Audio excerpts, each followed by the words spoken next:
Been thinking about this for quite some time. I've been debating with some of the smartest AI tools, the last 12 updates.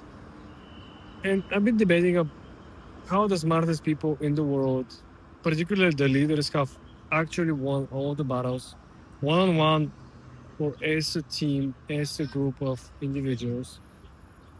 And what's very important is that the history always repeats itself, regardless of whether you like it or you don't like it. The history always repeats itself, and if you don't want to study the history, it's okay. That's on you. But you should understand that there's a very high chance for you to be conquered by not understanding the history. And the history currently is repeating one on one with the 1700s history. Let me save you some time reading, save you some time comprehension, asking ChatGPT what this means, etc. Right? In the history, you always want to be the smartest in the room. But in fact, in 1700s, the people who were ruling the world were not the smartest.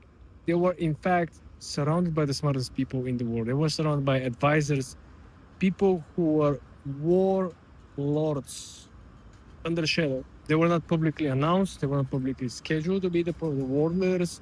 They were scheduled to manage the actual army, but they were exceptionally good in psychology and strategy. They knew exactly how to extract the most of every single battlefield. Sometimes you just know that you're going to lose this battle. The question is how you can actually benefit from it. What is the most alpha you can extract from this battle? In terms of knowledge, in terms of skills or experience for your army, and take it from someone like myself who is usually operating by himself, who believes in wishes to bet on himself, not on other people. Because I know that when I bet on myself, I'm going to put 200%. I'm not going to sleep. I'm not going to eat. I'm not going to drink water until the task is completed, until the objective is completed. That's who I am. That's my personality. And I've seen a lot of people who are getting a very hard time to get motivated to put a 400% of themselves. And this is why I understood that, if you want something to get done, you have to do it by yourself. That's probably not a secret. A lot of you born leaders understand that. But in life, sometimes there are tasks that you cannot really complete by yourself.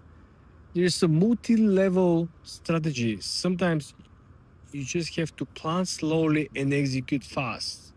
You need to spend a lot of time setting the enemy. You have to spend a lot of time analyzing the best possible way for you to actually interact with the enemy, which will actually balance or equal the playing field.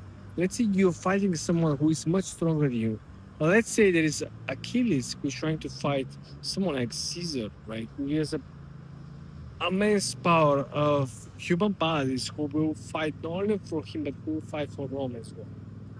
You need to understand that if you understand the strategic benefits of slow planning, picking up spots or moments in time to attack the enemy, you might actually have a 50-50% chance. If you pick the spot when the Achilles was actually hurt, when the Achilles was actually out of shape, you could have a 50-50% chance of beating him. Same goes for Hercules, right? A lot of people think that Hercules was the most strongest human being, a partial god, a semi-god, and no one as an actual human can beat Hercules. But if you pick the exact time, if you schedule the battle on the time when he was weak, when he was hurt, when he was distracted, you have an actual physical, realistic 50-50% chance to beat Hercules as a normal human.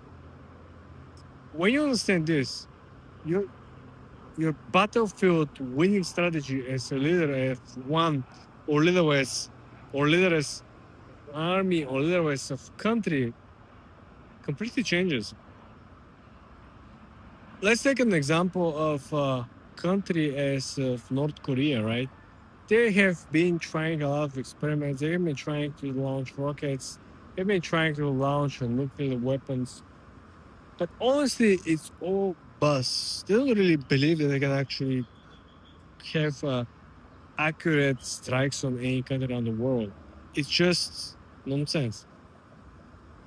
But let's say they wait for the exact time frame or time in the world history when there's no equal manpower that can actually contribute to the winner or loser in a war where, let's say, other country, non-US, because US is superior in launching rockets, compete to each other. Let's say North Korea decides to pick up a time in place in the world history when none of the other countries competing has achieved anything significant. Let's pick, for example, India. India has tried to achieve launching rockets, has tried to achieve reusable rockets. China today actually posted a video of achieving reusable rockets, which in my opinion could be very likely, in my opinion, personally, to be an AI. But they pick their time, they pick their enemies, and they pick their enemies in particular time frame. So they have the highest probability of success. It's not about fighting anyone anytime, it's about fighting a particular enemy in time when the enemy is weak. Strategy is the most important asset. If you have to hire someone in your army or in your team, has to be a perfectly experienced strategist, a person who understands how the tables are changing and who is actually managing or confronting the tables. This is the person you want to hire. You don't want to hire some, low life bouncer who's been fighting left and right. No, because the guy's gonna get tired and it's done. But if you have a strategist who is always on top of the game, who's always following up what is the next technology used to win the war, what is the next strategy to win the war. If you go back in time, because I did a lot of history, Alexander the Great won wars and battlefields when he sent just normal humans to fight a war elephants. He sent a normal humans to fight war elements. And when he beat the elephants, you know how he actually did it? Sure, the first line of soldiers, Alexander the Great, lost the battle. They died because the elephants actually stepped on them.